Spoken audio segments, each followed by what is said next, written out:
Mhm. Final score, BYU 90, Colorado 86 in overtime. Rob Wright got a career-high 39. Good for him, but it's one of those wins that comes with a loss because Richie Saunders, he left very early and earlier today was diagnosed with a torn ACL. He is done for the season. I'm hesitant to ever say anybody's done for their career. I live in the same state as Trinidad Chambliss. Okay, so to Saunders' own telling of it in his IG post, he said it's over. Yeah, so, hey, there's still time for a lawyer to get involved. So until we start next season. Hey, Richie, with all due respect, Nate Oates will decide whether you're done playing college basketball or not. Okay, that's gonna be up to Nate. Okay, Nate will get in touch with you, and you guys can he'll help you figure out if you're done with college basketball. But so we'll see. As always, we'll see. But I mean, just crushing. I mean, just yes. I mean, like you're having an incredible season. You're playing with a future. I mean, who knows? At worst, top 3 pick. You've got a chance to maybe have the best season in your school's history. All this stuff is on the table and realistic, and then boom, it's just over. You'll never get it back. There ain't, like, according to him, in all seriousness, jokes aside, it's done. He'll never play college basketball again. That is heartbreaking. Just absolutely heartbreaking. So there's a lot going on here. Tremendously heartbreaking. And weird coincidence of weird coincidences. BYU, okay, so Saunders gets hurt early in the game. And because in part because he's hurt, oh, by the way, like BYU needed to survive at home in overtime to get past Colorado. And DeBonce actually had a shot to win it. It was an air ball as time expired. They get it done. They win by 4 and kind of move past the shock of losing Saunders, who's such an immense presence on that team. So there's even the context of that. Like that's eyebrow raising. They got the win, but you should beat Colorado in regulation and by double digits on that home floor. So there's that. They honor Jimmer Fredette and retire his number and his jersey at this game, which, just as like half joking aside, it is the school rule, but it is insane that you made Jimmer Fredette wait 15 years to have his number retired. It's the school rule. So do what you want to do. Man, they got so many rules at that place. I know. I went on local BYU TV a week ago and poked fun and called out. I playfully called out former athletic director Tom Holmoe, and I said, this is all Tom's fault. This is all Tom's doing. He's not even there anymore to take the hits. I'm blaming Tom Holmoe.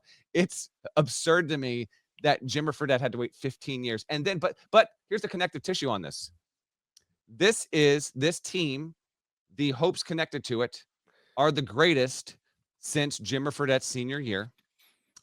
And what happened that season? They lost one of their most important players to a different scenario. Tell them why. Different scenario, and it effectively cost BYU a chance at making a Final Four run. Now we have history rhyming with itself. It is spooky. I know BYU fans watching and listening to this, shouts to the thems, are probably plenty distraught over this because it's like, you've got to be kidding me. 15 years ago, it's because of premarital sex. Oh, and man. Now it's because of a torn ACL to Richie Saunders. But of all the games for it to happen, he goes down early on the night they're honoring Jimmer. Just weird stuff there. I feel so terrible for Richie Saunders. This significantly affects BYU's outlook moving forward.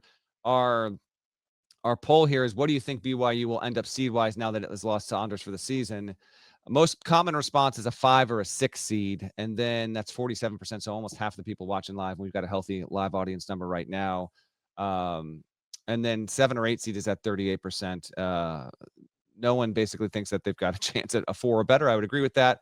And not many of you think it'll be a 9 or worse, which hopefully that's the case. But I remind you, BYU lacks high-end wins to this point in the season. Richie Saunders played, was it 125, 128 games, 128 games in his career, local kid, Riverton, Utah. I thought he was pacing toward being a first-round pick. Just a gamer, big shot taker, big shot maker, averaging 18 points, 5.8 rebounds, 2.1 assists, shooting close to his career average from beyond the arc. He's just a tick under 39% from three for his career this season. He's at 38%, and he was one part of a very important trinity for BYU with DeBonsa and Wright. And it was a great sign that Wright just popped off for 39, but now Saunders is out of the equation. And what can be like, if you tell me right now that BYU is going to play in an Elite Eight game this season, then I'm going to tell you that AJ DeBonsa is going to up it another notch or two or three and put on a player of the year type rally from now until the end of March. Because if you don't watch BYU on a game by game basis, you don't quite appreciate how much Saunders does to keep that offense fluid, how he takes pressure off of DeBonsa to allow DeBonsa to do that, how he opens up the lanes for Wright to be a setup guy, even for other guys on the team.